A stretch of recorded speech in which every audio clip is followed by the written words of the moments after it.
그냥 우리가 베드로의 설교가 시작된 것을 보게 됩니다. 어떤 성령의 임재하심이 가득할 때 그들이 나가서 외치게 되죠. 그런 소리를 듣고 사람들은 조롱하기 시작하면서 저 사람들을 새술에 취했다고 봅니다. 그런데 베드로가 일어서서 뭐랍니까? 지금 이제 낮이 9시가 됐는데 오전 9시인데 어떻게 우리가 새술을 취하냐? 취하지 않겠다 하면서 자기의 그 삶의 모습은 바로 성령의 역사다. 바로 인간적인 의도적으로 나온 것이 아니라 바로 성령께서 그들 가운데 역사하셔서 나타나는 형상임을 증거하고 있습니다.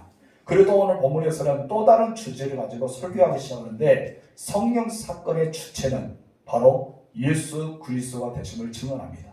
성령 사건의 주체가 무엇이냐고요? 예수 그리스도. 오순절에 성령이 임했지 않습니까? 이제 성령이 임한 것은 누굴 통해 임한 거예요? 예수 그리스도입니다. 예수 그리스도가 되지 않으면 성령의 임재는 없습니다. 22절 시작. 이스라엘 사람들아 이 말을 들으라. 너희도 아는 바와 같이 하나님께서 나사렛 예수로 큰 권능과 기사와 표적을 너희 가운데서 베푸사 너희 앞에서 그를 증언하셨느니라. 이 말씀 보면은 성령의 사건과 예수 그리스도의 삶, 그렇기 때문에 이 세상에 왜 오셨는지, 그리고 십자가의 돌아가심과 부활과 승천, 다시 이 땅에 오신 예수님, 재림에 대해서 이야기하면서 그것을 가리켜 그리스도의 사건이 나옵니다. 성령의 사건과 그리스도의 사건은 별개가 아니라 하나고 계속해서 연속성으로 이어진 것을 말하고 있습니다. 우리가 오순절을 이해할 때 오순절은 성령의 행성만 생각합니다. 그래서 급하고 강한 바람 같은 것이 각 사람에게 들렸다. 그리고 불덩어리들이 한 사람 한 사람의 머리 위에 있었다. 그리고 그것이 안으로 쑥 내지 않기 때문에 방언이 터지고 그들이 알지 못하는 새로운 언어가 시작됐다. 우리는 이렇게만 생각하는데 이것이 아니라 원주체 사상은 바로 예수 그리스도의 사건과 연결됐고 바로 예수님을 증거하고자 성령이 이 땅에 오셨다는 것이죠. 그럴 때 베드로에게 말씀하신 것이 진리의 영이 오시면은 보혜사 영이 오시면은 너희가 깨닫게 될 것이다. 지금은 알지 못하지만은 너희가 지금까지 나와 함께 있었던 것, 내가 말씀을 증거했던 것, 내가 어떻게 살았던 것을 많은 사람에게 증거하게 될 것이다 라고 합니다. 베드로가 변호사에 가죠. 야고보와 요한, 베드로 세 사람이 변호사를 갑니다. 근데 예수님 모습이 변화됩니다. 굉장히 멋있는 모습으로 변화되겠죠. 그렇기 때문에 베드로가 이곳이 너무 좋습니다. 마치 천국 같기 때문에 여기에 천마 셋을 짓고 하나는 주님을 위해서, 모세를 위해서, 엘리야를 위해서 지었으면 좋겠습니다 할 정도로 너무나 좋은 거예요. 그때 어떻습니까? 하늘에서 음성이 들리죠. 내 사랑하는 아들의 말을 들으라. 그때 모든 것이 다 사라지고 예수님께서 함께 내려가자 하면서 내려갑니다. 그 시간 이후로 이 세 명의 제자는 까맣게 그 내용을 잊어버립니다. 그래서 성령께서 오시고 나니까요 생각나는 거예요. 예수님께서 말씀했던 것을 생각나고 진리의 말씀이 그대로 선포되는 역사가 일어납니다. 그렇기 때문에 성령 사건과 예수 그리스도의 생애와 모든 것은 연결되어 있던 것을 보게 됩니다. 베드로 오순절 사건은 그냥 너희가 체험하는 것, 위로부터 받았던 능력, 그래 성령의 말하심을 따라서 말하는 것, 여기에 대해서 엄청난 사건만 생각한 것이 아니라 반드시 너희가 알아야 되는 것은 예수 그리스도다. 이 예수 그리스도를 알아야 된다. 이것을 강조하고 있습니다. 한마디로 예수 그리스도가 없이는 성령의 임재는 없다는 것입니다. 예수 그리스도 없이는 성령의 능력도 나타나지 않습니다. 왜냐하면 진리의 영, 예수의 영이기 때문에 바로 예수님 보내시는 보혜사 성령이기 때문에 그렇다는 것입니다. 그럴 때 본문에서 22절 여기서 예수 그리스도를 말미암은 것이 강하게 베드로가 말하고 있는 것입니다. 진정 성령의 역사는 그리스도를 높여드리는 거예요. 그렇기 때문에 성령의 권능을 받는 사람들, 성령의 은사를 받은 사람들의 삶의 특징은 자기를 드러내는 것이 아니라 누구를 드러냅니까? 예수 그리스도를 드러냅니다. 그래서 그분들이 하는 말은 무엇입니까? 하나님이 하셨습니다. 하나님이 해내셨습니다. 이렇게 말합니다. 그러나 성령을 받지 않은 사람들은 어떻습니까? 내가 했습니다. 바로 납니다. 내가 그 일을 했습니다. 자기를 드러내게 되는 거죠. 이것은 사랑과 성령 받은 사람의 특징이 이렇게 나타나는 것입니다. 그렇기 때문에 성령 받은 사람과 은사 받은 사람들은 모두 한결같이 동일하게 예수 그리스도만 높입니다. 그 대표적인 분이 누굽니까? 바울이죠. 그리고 바나바입니다. 바나바는 어떤 자기의 전 재산을 바쳐서 하나님 앞에 헌금했죠. 그리고 그는 선교사의 사역을 감당하고 그 선교의 대표적인 인물들입니다. 그래서 이 바울이 되게 만들었던 사람이 누구입니까? 바나바입니다. 그런 대신 바나바는 뒤로 후견으로 빠져버리고 그 위에 세워지면서 살아갔던 것이 바로 바울입니다. 만약 바나바가 없으면요, 바울이 세워지지 않았을 겁니다. 이 바울의 주변에 많은 사람이 있습니다. 디모데가 있었어, 실라가 있었죠, 누가가 있었습니다. 그래 또한 주변에 많은 동역자들이 많이 있었습니다.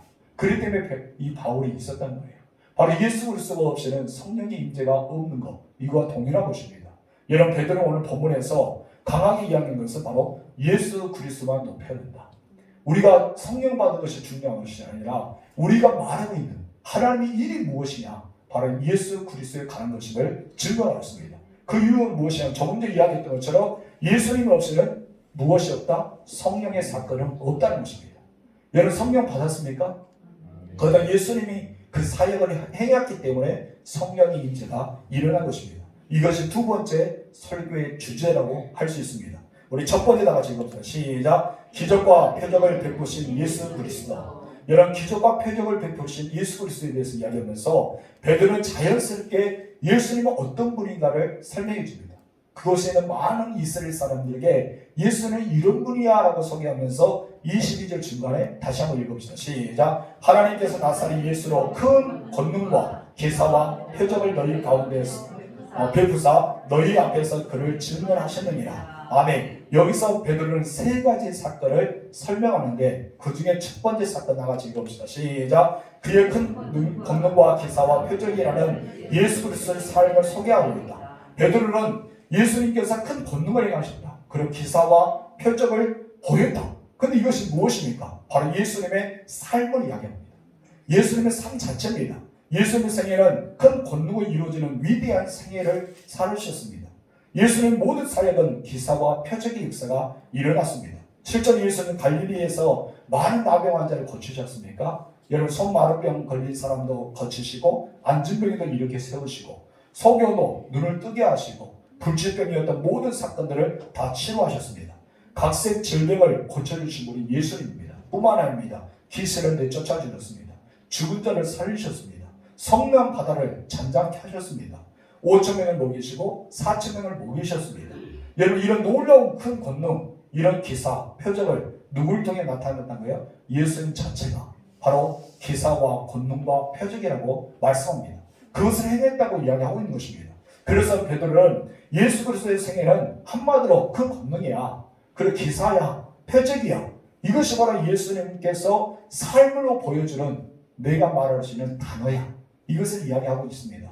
두 번째 다 같이 시작. 예수님 십자가를 말하고 있다. 23절 말씀 시작. 그가 하나님께서 정하신 뜻과 미리 아신 대로 내준 바 되었거늘 너희가 법 없는 자들의 손을 빌려 못 박아 죽었으나. 아멘. 여기서 보면 여러분은 십자가가 뭐라고 생각하십니까? 여러분이 있어서 십자가가 어떤 십자가예요? 우리에게 있어서 십자가는 어떤 십자가인가요? 여러분, 성경에 있어서 성경적인 십자가는 하나님의 정하신 뜻입니다. 성경적인 십자가는 뭐라고요? 하나님의 정하신 뜻입니다. 그런데 로마의 법안에서 십자가는 참혹한 십자가, 마지막 가장 무서운 형들이 십자가예요. 그렇기 때문에 로마인들 십자가 보면은 가장 참혹한 죄인이 져야 될 형벌, 어쩌면 이 세상에서 가장 고통스럽게 죽일 수 있을까라고 연구했던 것이 무엇이에요? 십자가죠. 그 십자가는 굉장히 고통이 있습니다. 그래서 아주 큰 죄인들에만 허락한 십자가입니다. 그런데 예수님은 그런 죄를 저지르지 않았다는 것이죠. 그런데 우리 모든 사람들을 위해서 십자가에 돌아가셨습니다. 전도라는 게 새가 와서 전도를 당하고 있습니다. 저 새들도 복음을 듣고 싶어서 왔네요. 여러분, 그렇기 때문에 십자가는, 성경에 말한 것은 십자가를 통해서 모든 인류를 구원하고자 하는 하나님의 계획과 하나님께서 정하신 뜻이 담겨있는 성경적인 의미라는 것입니다. 그 십자가는 무엇이냐? 하나님의 정한 뜻이다. 그리고 구원의 계획이다. 이 두 가지 우리는 말하면 됩니다. 그래서 본문에서 무엇입니까? 미리 아신 대로 내어준 바. 여러분, 미리 아신 대로 내어 주었다. 이미 성경에 약속했던 것처럼 예수님은 어디에 내어 주었다? 십자가에 내어 주었다라고 설명하고 있습니다. 이것이 십자가예요. 예수님은 하나님의 뜻을 순종하여서 십자가를 지셨습니다. 그런 많은 일개의 사람들을 구원시켜 주셨습니다. 저와 여러분도 예수님 십자가를 통해서 구원받는 줄 믿습니다. 예수님 십자가 없이 우리는 여러분 구원이 있는 것은 없어요. 그럼 여기서 무엇입니까? 그가 하나님께서 정하신 뜻과 미리 아신 대로 내준 바 되었거늘이라고 말하면서 십자가는 하나님의 계획임을 이 베드로는 밝히고 있습니다. 그러나 인간에 있어서 십자가는 무엇이라고요? 베드로는 무엇이랍니까? 너희가 법 없는 자들의 손에 빌려 못 박아 죽었다. 너희가 법 없는 자, 바로 유대인들을 통해서 이 유대인들이 어떤 로마의 이 빌라도에게 고발을 해서 정말 법 없는 그들을 통해서 예수를 내어 죽었다고 말하고 있습니다. 자기들이 죽였다고 볼 수 있지만은 자기들의 손을 더럽히지 않기 위해서 누구에게 내어 죽었다고요? 바로 빌라도에게 고소해서 빌라도의 손에 의해서 로마의 병정에 의해서 십자가를 쳤다에 만드셨다는 것이죠. 이것을 이야기하고 있습니다. 어쩌면은 십자가에 못 박아 죽인 사람은 누굽니까? 이스라엘 사람들이 아니죠. 이스라엘 사람들이 예수님 십자가를 못 박았어요? 아니죠. 누굽니까? 로마의 병사들입니다. 예수님 옆구리에 창을 찔렸던 사람이 이스라엘 사람입니까? 아닙니다. 로마의 병정입니다. 어쩌면 채찍을 가했던 사람도 이스라엘 사람들이 아니에요. 누구였습니까? 로마의 병사들이었습니다. 그렇기 때문에 우리는 예수님 십자가에 못 박아지 않았어. 우리는 전혀 한 것이 아니야. 단 우리가 했던 것은 무엇이야? 외쳤다. 예수를 십자가에 못 박고 바라바를 내어주라. 이것만 외쳤단 말이야. 근데 그것을 집행했던 사람 누구냐? 빌라도다. 그 사람 누구냐? 로마의 어쩌면 정부 안에서 파송된 사람이고 이 빌라도를 통해서 이 로마의 군인들을 움직이고 로마의 군인들이 십자가에 못 박혔어. 이것을 이야기하고 있습니다. 그런데 베드로는 무엇이 합니까? 성령께서 베드로를 강력하게 그 안에 역사하시는 꾸면서 말씀을 주셨는데 너희가 죄 없다고 말은 하지만은 사실상 너희가 죄 없는 것이 아니라 너희가 예수를 십자가에 못 박아 죽은 거야. 한마디로 예수를 십자가에 못 박혀 죽인 것은 로마의 병사가 아니고 빌라도가 아니고 바로 너희야. 이것을 강력하게 이야기하고 있는 것을 보게 됩니다. 그래서 예수를 죽이는 사람은 거기에 있는 모든 유대인들은 모두가 예수를 십자가에 못 박아 죽였다는 것입니다. 얼마나 무서운 말입니까? 다른 사람들이 예수를 죽였다고 할 때는 여러분 십자가가 말한 것은 무서운 것이 아니에요. 그러잖아요. 여러분 예수를 다른 사람이 죽였대, 빌라도가 말해서 군인들이 죽였대 하면은 우리는 그냥 나와 상관이 없다고 생각합니다. 그런데 여러분 오늘 본문의 베드로는 무엇입니까? 네가 죽였어. 네가 예수를 죽인 거야. 너희들이 예수를 죽인 거야. 이렇게 말하면은 나와 관계가 있는 거예요. 그렇기 때문에 그들에게 다가온 것은 무엇입니까? 공포심입니다. 내가 예수를 죽였구나. 여러분들이 예수를 죽였어요. 아멘이십니까? 내가 예수를 죽인 거예요. 무엇 때문에? 죄 때문에. 나의 모든 죄를 담당하기 십자가에 죽었잖아요. 그렇기 때문에 내가 예수를 죽였다고 이렇게 선언하고 있는 것입니다. 오늘 본문에서 베드로가 그것을 말하고 있는 거예요. 그냥 유대인은 아니라 로마인들을 죽인 것이 아니라 여기 있는 저와 여러분들이 하나님을 믿고 예수를 구주로 영접한 모든 사람들이 예수를 십자가에 죽인 것입니다. 이것이 가르쳐 무엇이야? 십자가. 바로 이것을 가르쳐 십자가라고 정의하고 있습니다. 세 번째 다 같이 시작. 예수 그리스도의 부활에 대한 대말하고 있다. 24절 말씀 시작. 하나님께서 그를 사망의 고통에서 풀어 살리셨으니 이는 그가 사망에 매여 있을 수 없었습니다. 아멘. 하나님은 예수를 죽음에 계속 머물게 하고 싶지 않았습니다. 하나님 사망의 고통에 풀어 예수를 다시 살리셨다고 베드로는 설교하고 있습니다. 또 이렇게 말합니다. 이는 그가 사망에 매여 있을 수 있다, 매여 있을 수가 없다는 거예요. 한마디로 예수님은 죽음에 매여 있는 분이 아닙니다.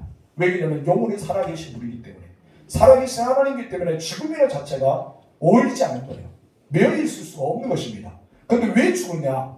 바로 우리들의 죄를 위해서 죽으셔야 했습니다.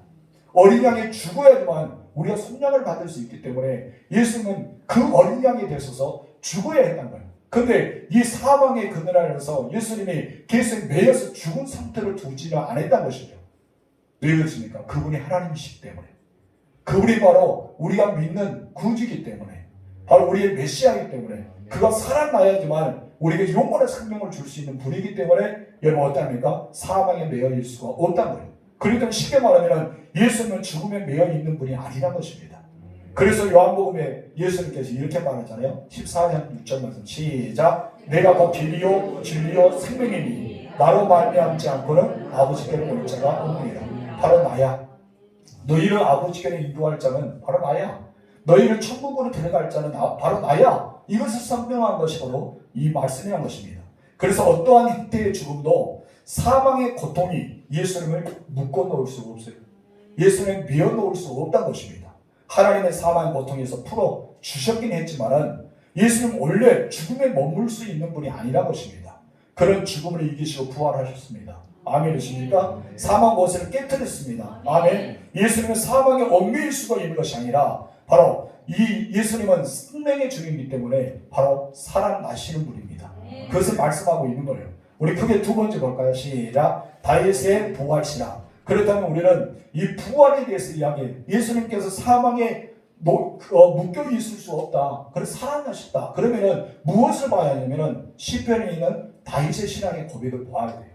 이 다윗은요 이미 이 세상을 떠난 사람입니다. 그래 묘 안에 있는 사람이라고 성경에서 이야기하잖아요. 근데 이 다윗은요 예수님의 부활하는 모습 그것까지 보았어요. 여러분 얼마나 기쁨이 충만합니까? 우리도 그런 역사가 일어날 줄 믿습니다. 여러분 이것이 바로 하나님의 성령의 감동을 입은 사람들의 특징입니다. 성령의 감동을 입은 사람들은 내가 어디에 속한지를 알아요. 내가 하나님께 속한 건지 내가 세상에 속한지를 내가 압니다.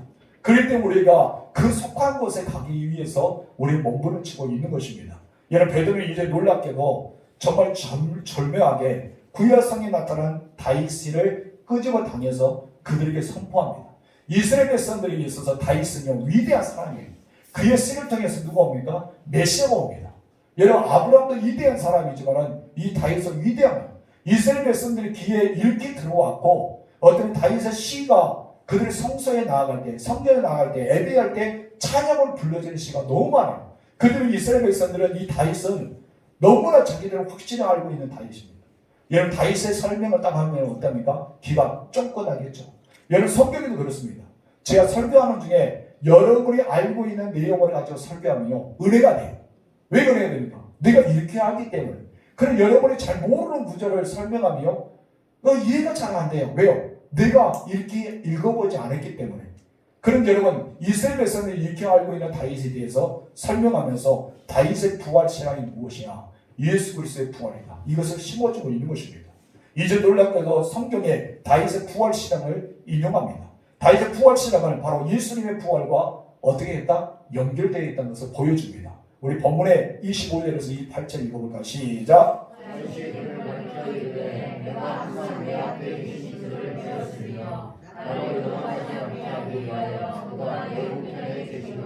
그러므로 내 마음이 기뻐하였고 내 혀도 즐거워하였으며 육체도 희망에 거하리니 이는 내 영혼을 음부에 버리지 아니하시며 주의 거룩한 자로 썩음을 당하지 않게 하실 것이니로다. 주께서 생명의 길을 내게 보이셨으니 주 앞에서 내게 기쁨이 충만하게 하시리라 하였습니다. 아멘. 여러분도 이 말을 굉장히 많이 들었을 거예요.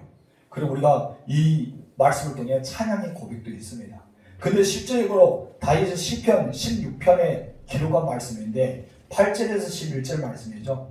오늘 여러분께서 읽었던 본문의 25절에서 28절 말씀의 내용과 이제 우리가 읽어야 된 시편 16편 8절에 11절의 내용이 무엇인가 다른가를 한번 찾아보세요. 우리 읽어볼까요? 시편 16편 8절에 11절 시작. 내가 여호와를 항상 내 앞에 모시며 그가 나의 오른쪽에 계시므로 내가 흔들리지 아니하리로다. 이러므로 나의 마음이 기쁘고 나의 영도 즐거워하며 내 육체도 안전히 살리니 이는 주께서 내 영혼을 소원에 버리지 아니하시며 주의 거룩한 자를 멸망시키지 않으실 것입니다. 주께서 생명의 길을 내게 보이시리니 주의 앞에는 충만한 기쁨이 있고 주의 오른쪽에는 영원한 즐거움이 있나이다. 아멘. 조금 다르죠? 조금 다른 것을 보게 됩니다. 여러분 다윗의 고백은요 어떻습니까? 그 미래에 보였던 예수 그리스도를 생각하면서 그리고 환상 가운데 바라보면서 고백한 거고, 여러분 베드로가 고백했던 것은 이미 예수께서 오셔서 부활하시고 승천하셨습니다. 그분을 상상하면서 한 거예요. 요엘 선지자가 이야기했던 것과 베드로가 요엘 선지자를 빗대어서 인용하면서 말씀했던 것이 차이가 있던 것처럼 여기도 차이가 있는 것을 보게 됩니다. 여러분 다윗은요, 내가 이게 베드로는요, 내 앞에 주를 이야기 고백하죠. 예수 그리스도에 대해서 이야기합니다. 그런데 여러분 시편에서 무엇입니까? 내가 여호와를 내 앞에 모시며 예수 그리스도가 누구다? 여호와였다. 그분은 하나님이야. 나는 하나님을 내 앞에 모시고 있어. 베드로는 그분이 예수 그리스도가 되시는 거야. 이것을 설명하고 있는 것입니다. 우리 첫 번째 봅시다. 다 같이 시작. 다윗은 부활신앙을 가졌다. 아브라함의 부활신앙을 가졌다는 것은 이미 히브리서에서 여러분이 이렇게 알고 있어요. 히브리서 보면 아브라함이 부활신앙, 예수 그리스도에 대한 부활신앙을 가졌다는 것을 우리 압니다. 그리고 여러분 다윗이 부활신앙을 가졌다는 것은 놀랍기도 하고요, 새로운 이야기가 우리 가운데 들어옵니다. 다윗이 부활신앙 가졌어? 처음 듣는 이야기인데 우리 그렇게 받아들일 수가 있다는 것이죠. 근데 다윗은요, 부활의 신앙을 고백하면서 예언의 메시지를 정리, 여러분이 읽었던 것이 예언의 메시지입니다. 다윗이 말한 부활의 기쁨, 즐거움, 그리고 감격, 이것은 바로 예수 그리스도의 부활을 의미하고 있는 말씀이기 때문입니다. 그리고 부활의 기쁨과 감격과 축복의 기적은 바로 성령의 기름 부심을 뜻합니다. 여러분에게 성령의 기름 부심이 있었다면 다윗이 예언했던 것이 여러분에게 성취되는 거예요. 여러분 부활을 통해서 기쁨이 있습니까? 우리 주님의 부활하심을 통해 즐거움이 있습니까? 나도 모르게 찬양이 흥거하게 나옵니까? 그렇다면 여러분은요, 성령의 기름 부심을 받는 것입니다. 그런데 지금 베드로가 특별히 다윗의 이야기를 하는 것은 바로 그가 성령의 기름을 받아서 먼 미래에 있을 자기의 씨가 되었던 예수 그리스도에 대한 부활을 보았기 때문에 그것을 정확하게 이야기한 내용이에요. 근데 이미 예수는 부활하셨어요. 베드로는 이미 부활하셨다. 그리고 예수님이 하나님이 살리셨다. 그리고 너희를 위해서 이 땅에 오신다 했다. 그것을 증거하고 있기 때문에 영과 좀 다르게 번역될 수가 있다는 것입니다. 우리 25절 말씀 본문 시작. 다윗이 그를 가르쳐 이르되 내가 항상 내 앞에 계신 주를 배웠으며 나로 요동하지 않게 하기 위하여 그가 내 우편에 계시도다. 여러분 시편에서 무엇이라고? 내 오른쪽, 여기서 우편, 그리고 시편에서 여호와, 여기서는 주라는 단어를 쓰고 있는 것을 보게 됩니다. 다윗의 부활 신앙을 어떻게 묘사하고 있습니까? 자기 앞에 항상 계셨다는 것입니다.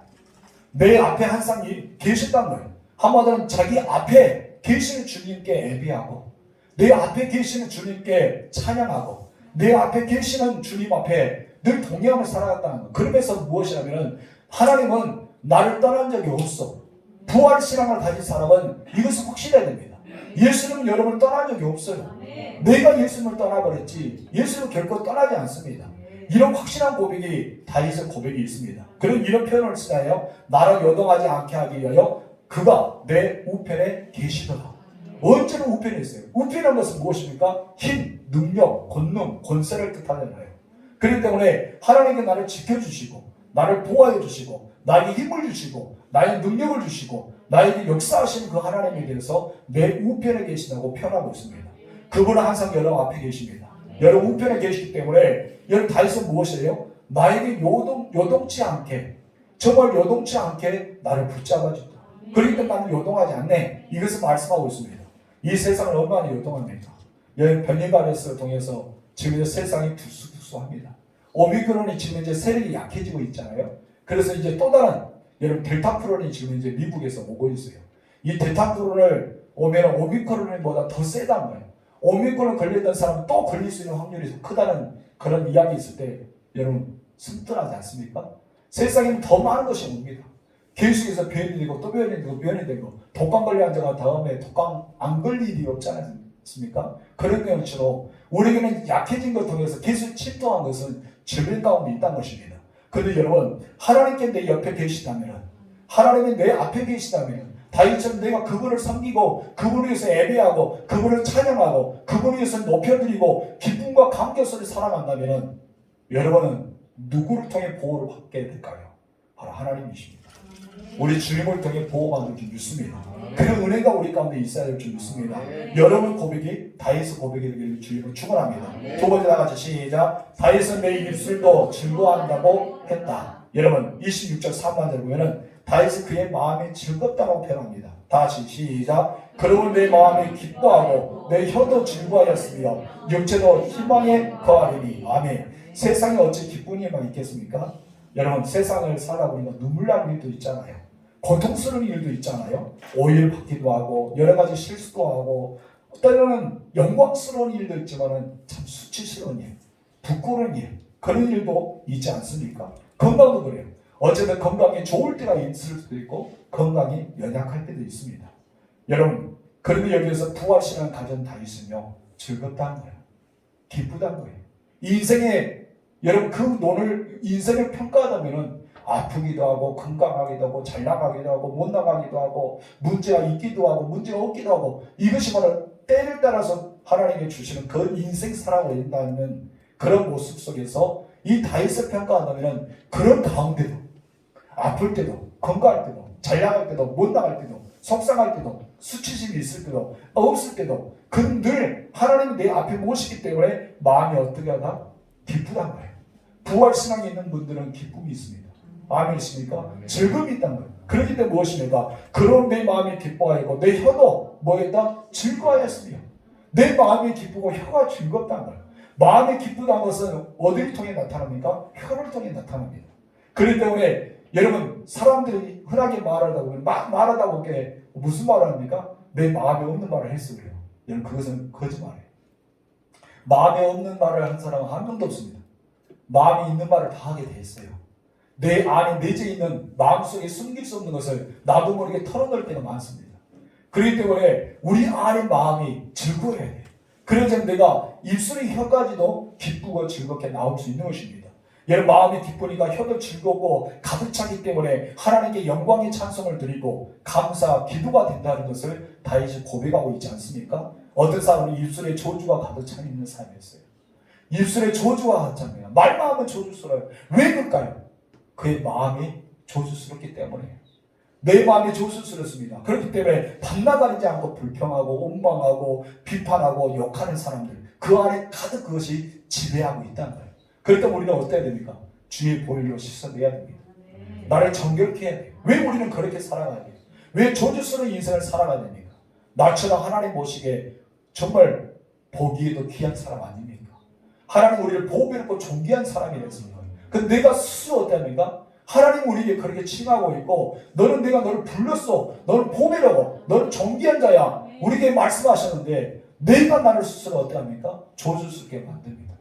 그렇기 때문에 입만 열면 불평하고 원망하고 그런 삶을 살아가지 않습니까? 입술은 하나님의 영광이 없다는 거예요. 하나님께 찬송도 감사도 없다는 것입니다. 그런 마음에는 저주스러운 마음이 있기 때문입니다. 그래서 다윗은 왔어요. 다윗은 수많은 고통을 겪었지 않습니까? 여러분 도피 생활을 얼마나 많이 했습니까? 여러분 죽이고자 달려진 장인 때문에 그는 매일 도망갔습니다. 미친 척하면서 질질 흘리면서 뚝뚝 벽을 그는 그런 사람들 살았습니다. 그렇지만 그는 늘 행복했다는 거예요. 그 입술에는 영광이 가득했다는 거예요. 그 입술에는 찬송이 가득했다는 거예요. 그 입술에는 감사가 있었다는 거예요. 왜 그런 고통스러운 인생을 살아가면서도 여러분 왜 다윗은 그랬을까요? 그 앞에 주님을 모시고 있었기 때문에 부활신앙이 있었다는 거예요. 우리 가운데 부활신앙이 있는 분은 기쁨이 있는 줄 믿습니다. 셋째 나가서 시작. 다윗은 육체에 희망이 있다고 합니다. 여러분 26절 보면 육체에 희망이 있다고 합니다. 시작. 육체도 희망이 거하리니. 여러분 그런데 어찌 썩어진 육체가 희망이 되겠어요? 여러분의 썩어진 육체가 희망이 되겠습니까? 부활신앙이 있는 사람은 이 썩어진 육체까지도 희망이 됩니다. 왜요? 부활할 때 가장 아름다운 모습으로 변현되었습니다. 여러분 모습이 여러분 죽어서 화장이 돼서 뿌려든지 내가 땅에 썩어서 없어지든지 몰라도 여러분 예수님의 공기 나팔 저희 가운데 오실 때 가장 먼저 무덤에 있는 자가 열리고 그분들이 변화돼서 하나님께 올라간다 했지 않습니까? 가장 아름다운 모습으로 올라가기 때문에 여러분 썩어진 육체지만은 그럼 우리는 변형의 모습, 변화의 모습, 우리 주님을 닮아가는 그 모습이 있었다는 것입니다. 그렇기 때문에 예수님은 무슨 말합니까? 그 희망을 전달하면서 예수님은 어떤 말씀을 하냐면 요한복음 11장 25절 26절에서 이렇게 말합니다. 시작. 나는 부활이요 생명이니 나를 믿는 자는 죽어도 살겠고 무릇 살아서 나를 믿는 자는 영원히 죽지 아니하리니 이것은 내가 믿느냐. 나사렛 삶이 사실 말씀이죠. 너는 죽어도 어떤다? 산다. 네가 화장에서 뿌린 바 되어도 강가에 뿌려질지라도 아니면 썩어서 문드러져 내 살과 내 뼈가 하나도 남지 않을지라도 너희는 어떻게 한다? 살겠다. 너희 몸은 육체는 희망이야. 너희는 변화가 돼. 가장 먼저 내가 올 때 무덤이 열리고 죽어있는 성도들이 부활할 거야. 이것이 바로 큰 희망 자체야.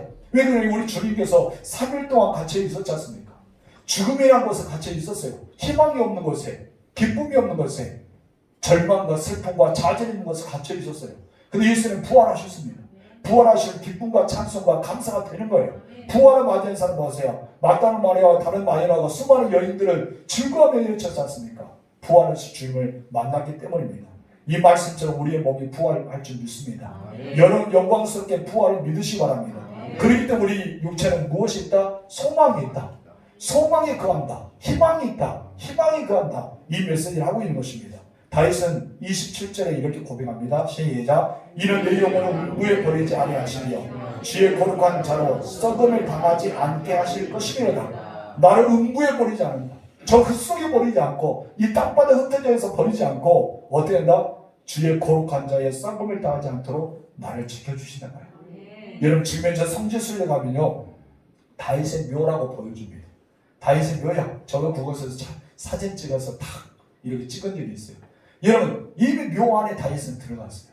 그곳에 있는지 없는지 몰라도 많은 성지순례에는 성지에 가서 보는 사람들은 다윗의 무덤이라고 다윗의 이 관이라고 하면서 다 그곳에서 애비하고 기도하고 그런 사람 많습니다. 그렇게 보여졌던 다윗이 그곳에 있지만은 예수 그리스도의 부활의 역사는 무덤에 있지 않는다는 것이죠. 예수님은 이미 부활하셨기 때문입니다. 여러분 인간의 행복은 즐거움의 본질은 내 눈으로 만족하고 내 귀로 만족하고 내 입으로 만족하고 내 육체로 만족한 것을 인간의 만족이랍니다. 눈으로 입으로 귀로 내 삶으로 만족한 것을 인간들의 기쁨, 만족이랍니다. 그런 영적인 만족은요 그것이 아니란 것이죠. 내가 듣고 내가 보고 내가 입으로 느끼고 내 몸을 느낀 것이 아니라 내 영혼을 느낀 거예요. 내 영혼을 느끼면서 만족하는 거예요. 여러분의 영혼이 살아 움직이십니까? 성령 하나님의 지배를 받았습니까? 날마다 살아있는 자로 여러분 살고 있습니까? 그러다 여러분의 영혼은 편할 줄 믿습니다. 그렇지 않은다면 내 영혼은 불평한 거예요. 늘 우리 영혼은 늘 불편합니다. 여러분 불안합니다. 낙심합니다. 그렇기 때문에 시편에서 어떻게 말합니까? 42장 5절 시작. 내 영혼아 어찌 내가 낙심하며 어찌 내 속에 불안해하는가? 내가 눈으로도 만족하고 귀로도 만족하고 입으로 먹은 것 만족하고 삶으로 만족했지만 내 영혼이 어떻게 한다고요? 불안한 거예요. 우리 삶 속에는 만족합니다. 물질이 있어서 만족합니다. 처자식이 있어서 만족합니다. 남편과 자녀가 있어서 만족합니다. 내가 무엇이나 일할 수 있는 것이 있어서 만족합니다. 하루에 일할 수 있고 우리 집에 돌아갈 수 있는 집이 있어서 만족합니다. 그러나 그 영혼은 어떤다고요? 영혼은 낙심한다는 거예요. 어찌하여 불안하니까. 그 영혼은 어디로 갈지 모르기 때문에 죽으면은 부활의 신앙 가지고 주님께 나아가 있는데 그러지 못하기 때문에 불안한 것입니다. 여러분의 영혼 불안하고 있습니까? 여러분 영혼의 불안은요 바로 부활의 신앙이 없다는 것입니다. 여러분의 영혼은 만족감이 있게 주님으로 축원합니다. 그래서 다윗이 말합니다. 42편 5절 중간 시작. 너는 하나님께 소망을 두라. 그가 나타나 도우심으로 말미암아 내가 여전히 찬송하노라. 불안하지 마. 너희는 하나님이 계셔. 하나님께 소망을 두는데 하나님의 소망을 두면 너를 도와주셔. 네가 오히려 그런 불안 가운데 찬양할 수 있어. 이 고백입니다. 이 고백이 여러분 고백이 되기를 주님으로 축원합니다. 내 영혼이 구원받았다는 이 사실 한마디로 우리는 눈물이 젖을 수 있어야 돼요. 내가 구원받았다는 한마디로 우리 춤을 출 수 있어야 돼요. 내가 구원받았다는 한마디로 내 영혼에 깊은 감사와 감격이 있어야 할 줄 믿습니다. 이것을 가르쳐 참된 기쁨이랍니다.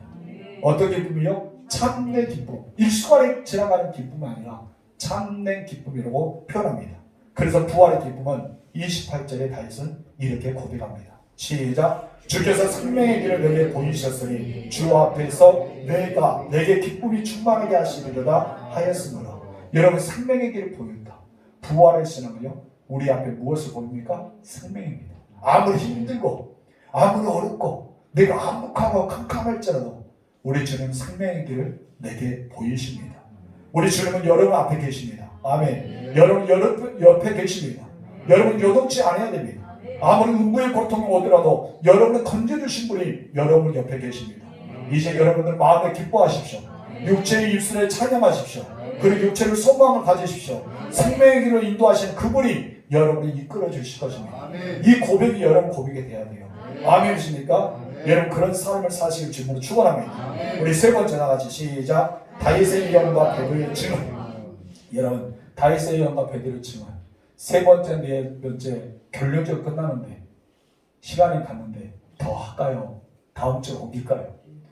눈초리 옮게 다들 저희 여기서 끝나면 서운하기도 하고 시간이 많이 지어서 힘들기도 하고 그런데 여러분 정말 메시지가 굉장히 중요한 메시지가 계속 연결됩니다. 여러분 기대하세요. 여러분 말씀 잘 들었기 때문에 다음 주로 하도록 하겠습니다. 다들 좋아하시는 눈초리가 그래요. 다음 주에는 다윗의 예언과 베드로의 증언에 대해서 함께 나누고요. 또 베드로의 결론적인 메시지에 대해서 함께 나누도록 하겠습니다. 기도할까요? 하나님 아버지, 내가 부활의 신앙을 가지는지 아니면 지금 현재 착각 속에 있는지 다시 한번 성령 하나님 나를 주장하여 주옵소서. 내가 어떠한 상황 가운데도 어떠한 형편 가운데도 내 입술은 하나님을 찬양하고 있는지요, 아니면 세상을 탓하고 불평하고 원망하고 있지 않은지요. 다시 한번 우리를 건져 주옵소서. 내가 음부에서 건짐을 받기 원합니다. 내 입술에 기쁘고 내가 찬양이 있고 내 육체에 소망을 갖는 생명의 길을 나에 보여주옵소서. 내가 기쁨이 충만한 삶을 살게 하옵소서.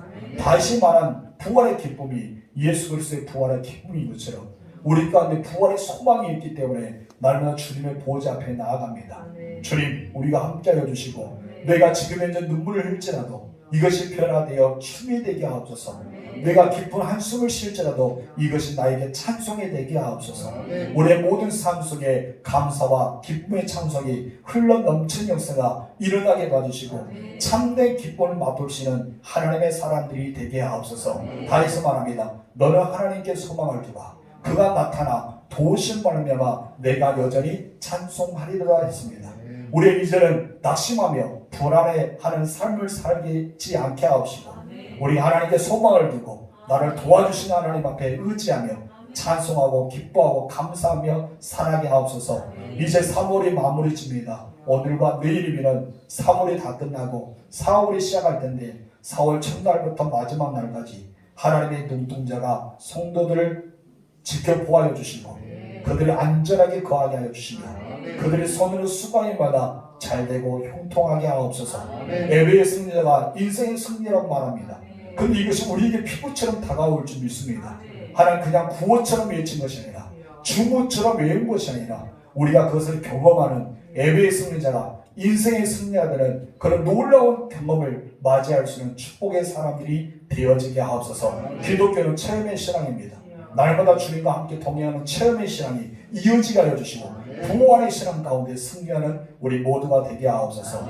베드로가 가졌던 뜨거움의 마음이 우리 가운데 있기를 소망합니다. 예수님의 이름으로 기도합니다. 아멘. 주기도문 할까요? 하늘에 계신 우리 아버지, 아버지 이름을 거룩하게 하시며 아버지의 나라가 오게 하시며 아버지의 뜻이 하늘에서와 같이 땅에서도 이루어지게 하소서. 오늘 우리에게 일용할 양식을 주시고 우리가 우리에게 잘못한 사람을 용서하여 준 것 같이 우리 죄를 용서해 주시고 우리를 시험에 빠지지 않게 하시고 악에서 구하소서. 나라와 권능과 영광이 영원히 아버지의 것입니다. 아멘.